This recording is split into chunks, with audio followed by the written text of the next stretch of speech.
आकाशवाणी भोपाल से प्रस्तुत है प्रादेशिक समाचार। नमस्कार, समाचारों के साथ मैं धारणा सचदेव। पहले मुख्य समाचार। छठे विश्व योग दिवस पर देश भर में लोगों ने घर में रहकर किया योग। प्रदेश के गुना में रिकॉर्ड 1 लाख से अधिक लोगों ने किया ऑनलाइन योग। इंजीनियरिंग और मेडिकल प्रवेश परीक्षाओं के लिए हिंदी में राष्ट्रीय टेस्टिंग अभ्यास मोबाइल ऐप जारी। प्रदेश में कोविड-19 से संक्रमितों की संख्या बढ़कर 11,500 से अधिक हुई, वहीं करीब 9,000 लोग हुए स्वस्थ। और हमारी विशेष श्रृंखला अच्छी खबर के 50वें अंक में आज सुनिए उमरिया के अनूठे रक्तांजलि अभियान पर खास रिपोर्ट। अब समाचार विस्तार से। आज छठा अंतर्राष्ट्रीय योग दिवस मनाया गया। इस वर्ष योग दिवस की थीम घर पर योग और परिवार के साथ योग है। प्रधानमंत्री नरेंद्र मोदी ने आयोजन की शुरुआत करते हुए कहा कि रोग प्रतिरोधक क्षमता बढ़ाने में योग की महत्वपूर्ण भूमिका है और इससे शारीरिक और मानसिक आरोग्य प्राप्त किया जा सकता है। प्रदेश में भी कोविड-19 को देखते हुए लोगों ने घर में ही रहकर योगाभ्यास किया।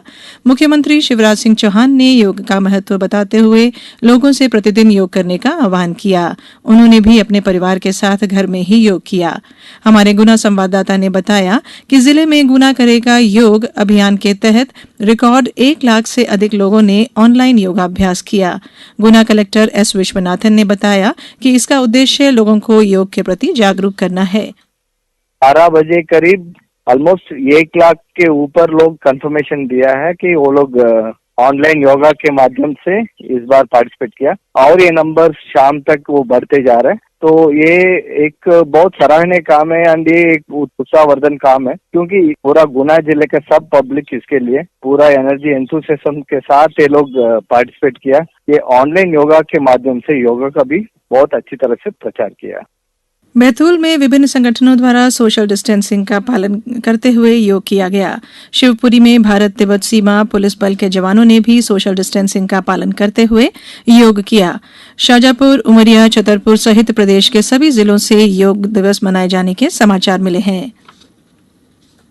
मुख्यमंत्री श्री शिवराज सिंह चौहान ने कहा है कि चालू वित्त वर्ष में खरीफ के लिए किसानों को उनकी आवश्यकता के अनुरूप पर्याप्त कृषि आदान उपलब्ध कराया जा रहा है। श्री चौहान ने भोपाल में कृषि आदान 2020 संबंधी बैठक के दौरान कहा कि खरीफ के लिए किसानों को अभी तक 8 लाख मीट्रिक टन से अधिक खाद वितरित की जा चुकी है। उन्होंने कहा कि किसान कृषि उर्वरक संबंधी परेशानी होने पर कंट्रोल रूम 181 पर सूचित कर सकते हैं, जहां से उनकी समस्या का निदान किया जाएगा। गौरतलब है कि खरीफ 2020 के लिए प्रदेश में खाद का कुल लक्ष्य 25 लाख मीट्रिक टन रखा गया है।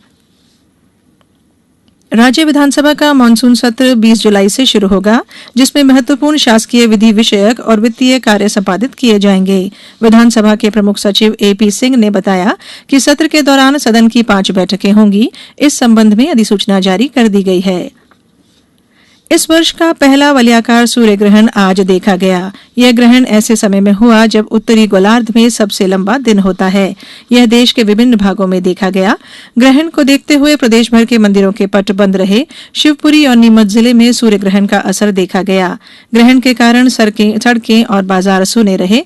होशंगाबाद से हमारे संवाददाता ने बताया है कि कोरोना संक्रमण को देखते हुए जिले में सामूहिक स्नान पर पूर्णतया प्रतिबंध लगाया गया था। जबलपुर में नर्मदा और उज्जैन में क्षिप्रा नदी में भी स्नान प्रतिबंधित रहा। राष्ट्रीय टेस्टिंग एजेंसी ने हिंदी में राष्ट्रीय टेस्टिंग अभ्यास मोबाइल ऐप जारी किया है। ये जानकारी देते हुए केंद्रीय मानव संसाधन विकास मंत्री रमेश पोखरियाल निशंक ने बताया कि हिंदी में प्रतियोगी परीक्षाएं देने के इच्छुक विद्यार्थी अपने मोबाइल फोन पर इस ऐप के जरिए अभ्यास कर सकते हैं।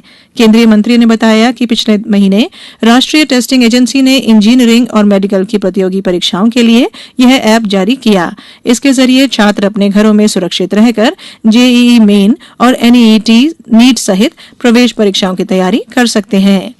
प्रदेश में कोविड-19 से संक्रमितों की संख्या बढ़कर 11,500 से अधिक हो गई है। वहीं लगभग 9,000 लोग स्वस्थ हो गए हैं। राजधानी भोपाल में आज 34 नए कोरोना संक्रमित मिलने के बाद इनकी संख्या बढ़कर 2,538 हो गई है। हालांकि इनमें से 1,750 से अधिक लोग स्वस्थ हो गए हैं। भारतीय जनता पार्टी के कोरोना संक्रमित विधायक के संपर्क में आए 5 अन्य विधायकों की रिपोर्ट नेगेटिव आई है। गौरतलब है कि राज्यसभा चुनाव के लिए शुक्रवार को विधानसभा परिसर में हुए मतदान में संक्रमित विधायक ने भी हिस्सा लिया था।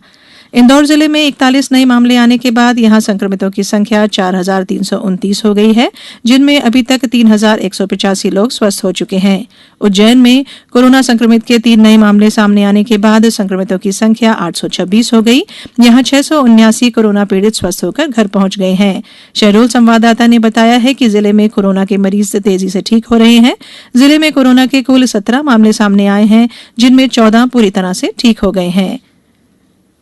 रेल मंत्रालय ने अपने खरीद के नियमों में सुधार करते हुए कारोबारी सुविधा बढ़ाने का महत्वपूर्ण निर्णय लिया है। भारतीय रेलवे की वेंडरों को स्वीकृति प्रदान करने वाली एजेंसी द्वारा मंजूर शुदा किसी भी वेंडर को अब रेलवे की सभी इकाइयों के लिए स्वीकृत वेंडर माना जाएगा। इससे पहले किसी एक एजेंसी द्वारा स्वीकृत वेंडर को दूसरी एजेंसी स्वतः स्वीकार नहीं करती थी और उन्हें अलग अलग एजेंसियों के लिए अलग अलग आवेदन करना पड़ता था। मंत्रालय ने कहा है कि इस फैसले से वेंडरों को विभिन्न एजेंसियों में अलग अलग आवेदन करने की आवश्यकता नहीं होगी, जिससे समय की बचत होगी।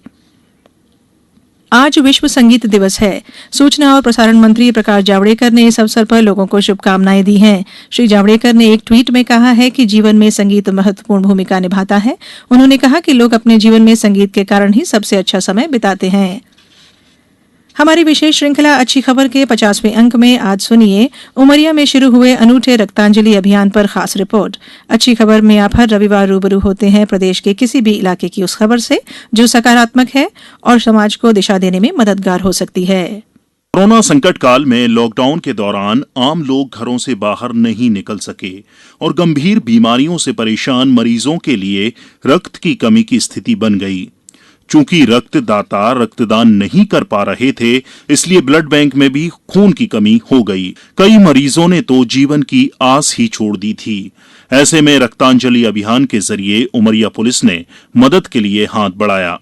पुलिस अधीक्षक सचिन शर्मा ने आकाशवाणी को बताया कि कैसे उमरिया पुलिस ने इस अभियान की शुरुआत की। कोरोना काल में काफी लोग भय व्याप्त थे कि क्या वो अस्पताल जाते हैं तो सुरक्षित रहेंगे या नहीं। तो ऐसे में रक्त की या फिर ब्लड डोनर्स की काफी कमी अस्पतालों में आ गई। इसी के तहत हम लोगों ने रक्तांजलि मुहिम लॉन्च की। हमने एक व्हाट्सएप ग्रुप बनाया, अस्पताल से समन्वय स्थापित किया और काफी लोगों तक इस मुहिम को पहुंचाया।